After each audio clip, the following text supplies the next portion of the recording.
तुमचं नाव काय? रेशमा हुसेन शेख. कोण आहे तुम्ही? उपोषण करताय कोण आहे? हे उपोषणाला बसले. गावचे काही प्रश्न, रस्त्याचे प्रश्न सोडवण्यासाठी ते बसले आणि तहसीलदारांनी त्यांची योग्य ती हे नाही केली. त्यांनी आत्ता यावं लगेच आणि काय असेल ते माझ्या समोर बोलावा. त्यांना अन्नदान केलंय 5 दिवस झाले. त्यांना शुगर आहे. त्यांना काही झालं तर तहसीलदाराला मी सोडत नाही. आणि मी पोरांची परीक्षा सोडून पुण्यावरून इथं आलेले एक्झाम सोडून हे कॉलेज. त्यांना काही झालं ना कमी जास्त मी तहसीलदाराला सोडत नाही. त्यांनी आत्ताच्या आत्ता यावा, इथं माझ्याशी बोलावा असं माझं बोलणं.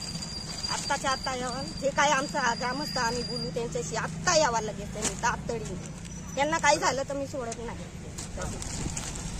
किती दिवस झाले उपोषणाला बसले? 5वा दिवस आहे. 5 दिवस झाले. काय नक्की काय प्रॉब्लेम? म्हणजे मुलं शाळेतून इकडे आणलेत का पुण्यातच आहेत? कॉलेजमधूनच आणली परीक्षा सोडून इकडं हे ऐकून मुलीला. एकतर कोण तिकडं मुलगा मुलगी इकडं हे इकडं. आमची सगळी अवस्था खराब झाली. आत्ताच्या आत्ता तहसीलदारांनी यावा, काय म्हणणं असं ते इथं आत्ता बोलावा. जे काय आहे ते जास्त वेळ घेणार नाही. जास्त वेळ घेऊ नका म्हणा. त्यांना शुगर आहे, बीपी त्रास आहे त्यांना खूप. 5 दिवस झाले आज काही खाल्लं पिल्लं नाही. त्यांना काही झालं तर मी तहसीलदारला सोडत नाही. आज 5 दिवस झाले पण बाईंची तब्येत कशी आहे? तब्येत त्यांची दिवसेंदिवस ढासळत चालली. उठून चालता येत नाही. तोल जातोय त्यांचा. आता दिवस जसं जातोय तशी त्यांची तब्येत ढासळत चालली. लवकर त्यांना म्हणावं, लवकर काय असेल ते पाऊल उचलावा. वेळ अजिबात करू नका त्यांना. आम्ही गप बसणार नाही म्हणावं. हे माझं बोलणं. तहसीलदारांनी आत्ताच्या आत्ता. तुमचं? मी ज्ञानेश्वर पोखरकर. हा, काय प्रश्न तुमचा? आमचा प्रश्न असा आहे, आम्हाला 2 रस्त्यांचे निकाल दिले पण ते ताबडतोब खुले करून द्यावे त्यांनी. आणि बाकीचे 2 रस्त्यांचे राहिलेले ते पण खुले करून द्यावे. त्यांनी लवकर फौज घेऊन जावी आणि तेवढे रोड जे 2 निकाल दिलेत ना तेवढे लगेच खुले करून द्यावे. तसे आम्ही इथून उपोषणाशिवाय उठणार नाहीये. इथून काय करणार पुढे? काय तुमची भूमिका राहणार? आमचे सगळे 4 रोडचे निकाल त्यांनी जाऊन जर खुले केले ना तरच आम्ही इथून उठू. तसे आम्ही उठणारच नाही इथून उपोषणात. मग आमचा मृत्यू झाला तरी चालेल इथे. काल तहसीलदारांनी 2 यांचे निकाल दिलेत ना? पण दिलेत ना, ते कागदपत्री दिले. ते स्वतः तिथे जावे, पोलीस प्रोटेक्शन घेऊन जावे, ते खुले करावे जाऊन तिथे. 2 निकाल दिलेत परंतु 2 निकाल काय विरोधात आहेत का तुमच्या? ते विरोधात नाहीये. ते पण त्यांनी त्याच्यावर पण रिएक्शन घ्यावी. ते पण लवकरात लवकर क्लिअर करावे. पुढे काय करणार आहेत तुम्ही? म्हणजे पुढे काय भूमिका राहील तुमची? या उपोषण चालू आहे 5 दिवस झाले. पुढे भूमिका आता सगळे सरकारच हे लोक सगळे झालेले रिॲक्ट. तिथे जाऊन बसतील ते तहसीलदारासमोर. तहसीलदाराला बाहेर सुद्धा येऊन देणार नाही. मग हुसेनबाईंची तब्येत दिवसेंदिवस जरा दिवसेंदिवस. उद्या जर त्यांना काय झालं तर ते सगळे तहसीलदारावर जबाबदारी. मग सगळे नागरिक खवळलेले आहेत आता.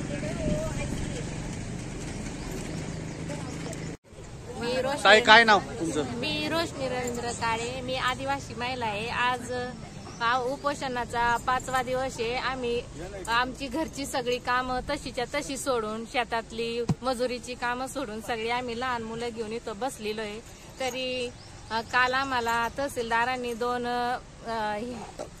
निकाल दिले पण एक निकाल आमच्या विरोधात दिले आणि एक प्रलंबित ठेवलाय. तर मी तहसीलदारांना एवढे सांगू इच्छिते की आम्ही या सगळ्या गावकऱ्यांनी दसक्रियेसाठी कुठं जायचं असं विचारते. कुठं जायचं? तुम्ही निकाल दिला नाही खुशाल. ह्या आदिवासी महिला सगळ्या घरचं काम सोडून इथं तपाला बसलेत. आमचा समाजसेवक आज निश्चित पडलाय. 5 दिवस झाले तरी अजून आमच्या कोणी मोठे कार्यकर्ते आम्हाला भेट देण्यासाठी आले नाही. एवढी गंभीर परिस्थिती असून सुद्धा त्यांनी आम्हाला आमच्या विरोधात एक निकाल दिला आणि एक प्रलंबित ठेवलाय. मी तहसीलदारांना एवढीच विनंती करते की जर आज आम्हाला त्या 2 राहिलेले प्रलंबित निकाल दिला नाही तर आम्ही सगळ्या आदिवासी महिला तहसीलदारावर मोठ्या प्रमाणात आक्रमक होऊन तुमच्या तहसीलदार ऑफिसमध्ये येऊन बसणार आहेत. आम्हाला लवकरात लवकर तुम्ही निकाल द्यावे हीच माझी नम्र विनंती आहे. नमस्कार. नमस्कार. काय नाव तुमचं? मी पायल सीताराम बांगर, माजी सरपंच बोलू. काल तहसीलदारांनी निर्णय दिले तर ते तुम्हाला मान्य आहेत का? साहेबांनी रस्त्यांचे. आमचे तसं जर पाहिलं तर 4 रस्त्यांचे प्रश्न त्यांच्याकडे आम्ही नेऊन दिले होते, पण त्यातल्या 2 रस्त्यांचे निर्णय त्यांनी आम्हाला काल कळवले.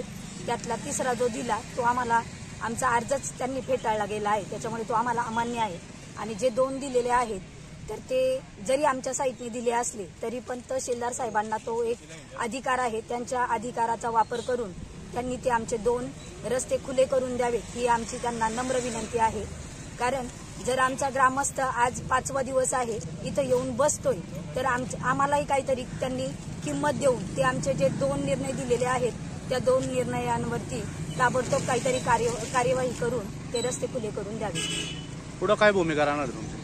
पुढे हीच भूमिका राहणार आहे. जेव्हा 4 रस्त्यांचे निर्णय आमच्या सर्व ग्रामस्थांच्या मर्जीने होतील त्याच्यानंतरच आम्ही हे आंदोलन सोडणार आहोत. पण ते आंदोलन सोडायच्या आधी हे सरकारनेच करायला हवंय.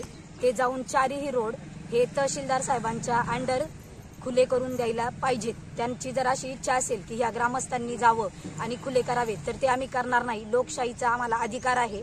जर आम्ही आमच्या लोकशाहीकडनं तुमच्याकडे काहीतरी मागत आहोत तर त्यात बदली तुम्ही आम्हाला त्याचप्रमाणे आदर देऊन आमचे 4ही रस्ते खुले करून द्यावेत. आता त्या 4 रस्त्यांपैकी एका रस्त्या संदर्भात तुमच्यावर गुन्हा दाखल आहे असं समजतंय. हो. तर काय विषय तो? जो सय्यद बाबा ते दशक्रिया घाट आहे तर माझ्या पंचवार्षिकमध्ये त्याच्यावरती तो रस्ता करत असताना माझ्यावरती गुन्हा दाखल झालेला आहे. माजी खासदार शिवाजीदादा आढळराव पाटील यांच्या खासदार निधीमधनं मी तो रोड आणला होता. त्याआधी तो आमच्या ग्रामपंचायतीकडनं झालेला होता रोजगार हमीमधनं. त्या रोडवरतीच मी केलेलं जे काम आहे त्याच्यावरतीच आमच्यावर गुन्हा दाखल आहे. आज 5 वर्ष मी आणि आमचे सरपंच आम्ही दोघेही त्या कोर्ट कचेऱ्या करतोय. मी आज MBA झालेली मुलगी आहे. माझं शिक्षण एवढं होऊनही मला ह्या कोर्ट कचेरीमुळे कुठे सरकारी नोकरीसाठी अप्लाय करता येत नाहीये. माझं एवढं शिक्षण घेऊनही मी आज अशिक्षित असल्यासारखीच आहे.